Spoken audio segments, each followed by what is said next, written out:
அன்பான சகோதர சகோதரிகளே, அதிகாலை நேர வணக்கம். இன்றைய நாளுக்கான தேவனுடைய வார்த்தை ஓசியா 12:5. கர்த்தராகிய அவர் சேனைகளின் தேவன், யெகோவா என்பது அவருடைய நாம சங்கீர்த்தனம்.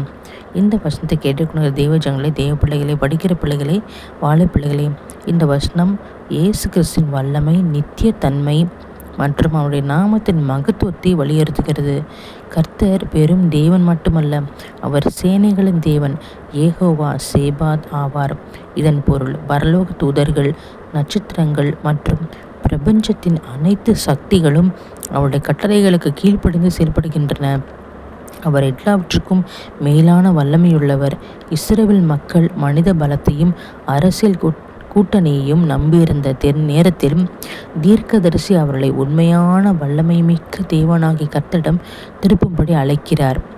யெகோவா என்பது இயேசு கிறிஸ்துவின் சுயமான நித்தியமான நாமமாகும். இது இருக்கிறவராகவே இருக்கிறேன் என்பதை குறிக்கிறது. அவர் யாருடைய உதவியும் இல்லாமல் தானாகவே இருப்பவர். அவர் மாறாதவர். அவர் நேற்றும் இன்றும் மாறாமல் இருக்கிற தேவன். அவருடைய நாமம் தலைமுறை தலைமுறையாக நினைவு கூறப்பட வேண்டியது. அந்த நாமத்தில் வல்லமை, மீட்பு மற்றும் நம்பிக்கை உள்ளது. உங்களுக்காக ஜெபிக்கிறேன். இயேசுப்பா, மனித பலவீனங்களையும் தற்காலிகமான உலக வல்லமைகளும் நம்பாமல் நித்தியமானவரும் அனைத்தையும் ஆளுகிறவருமான கர்த்தராகிய யெகோவாவை சார்ந்து எல்லா மக்களும் வாழ வேண்டும் ராஜா.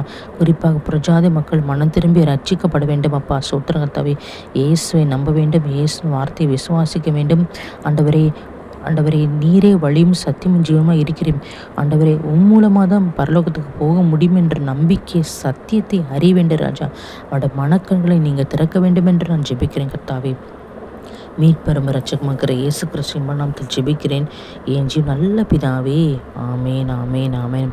கர்த்தருக்கு ஸ்தோத்திரம், ஸ்தோத்திரம், ஸ்தோத்திரம், ஸ்தோத்திரம், ஸ்தோத்திரம், ஸ்தோத்திரம், ஸ்தோத்திரம், ஸ்தோத்திரம்.